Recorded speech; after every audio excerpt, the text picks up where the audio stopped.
Voici comment on utilise Flipgrid. Donc, nous allons commencer par taper Flipgrid. Vous allez voir apparaître cette page. Donc, si vous n'avez pas de compte déjà, on va aller à Sign Up It's Free. Donc, je vous rappelle que c'est gratuit. 2 possibilités, 2 onglets, éducateur, étudiant. Tout à l'heure, on va prendre le rôle de l'étudiant pour voir ce que vos élèves vont voir. Dans le rôle d'éducateur, vous pouvez choisir soit de vous enregistrer avec Google, soit de vous enregistrer avec Microsoft. Dans mon cas, je vais utiliser Google. Ça devrait me reconnaître automatiquement.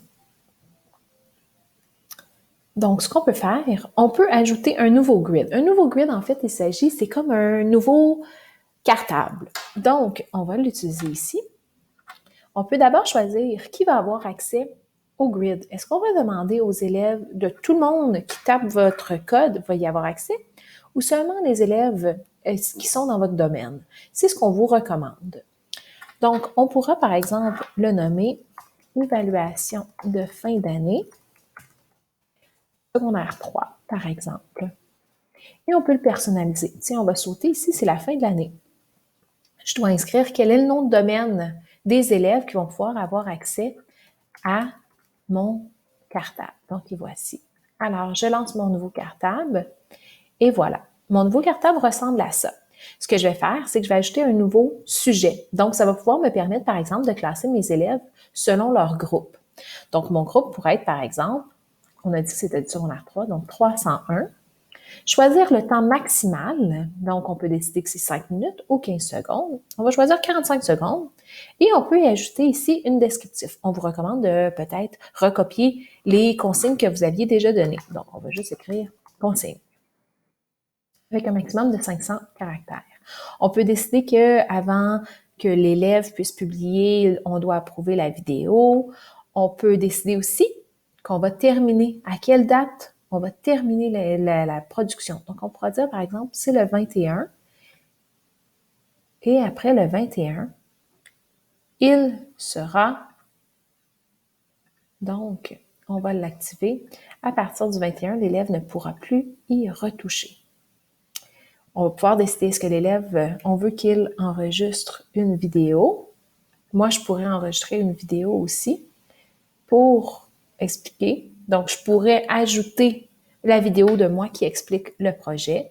On peut ajouter des liens.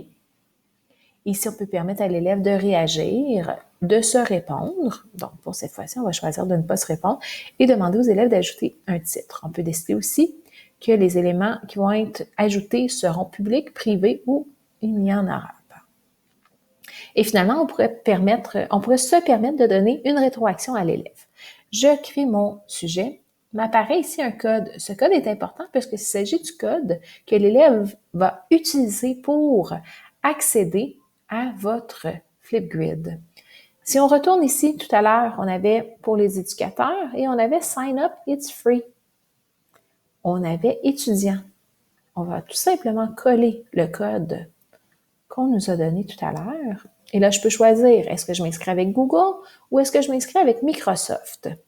N'oubliez pas qu'on a utilisé tout à l'heure un code avec un nom de domaine. Donc, quelqu'un qui n'utilise pas la bonne adresse ne pourra pas y accéder. Je vais utiliser un autre compte. Et voilà ce qu'on voit pour les élèves. Pour les élèves, si on appuie ici, tout simplement, on va pouvoir commencer à enregistrer une vidéo d'1 minute 30. Et quand elle sera terminée, tout simplement, elle est terminée. On passe à l'étape suivante. Je peux y ajouter une photo pour savoir qu'il s'agit que c'est la mienne. Et je produis. Et voilà. Donc, ma vidéo, elle est déposée et j'aurais pu la reprendre le nombre de fois, autant de fois que nécessaire. Donc, voilà comment utiliser Flipgrid.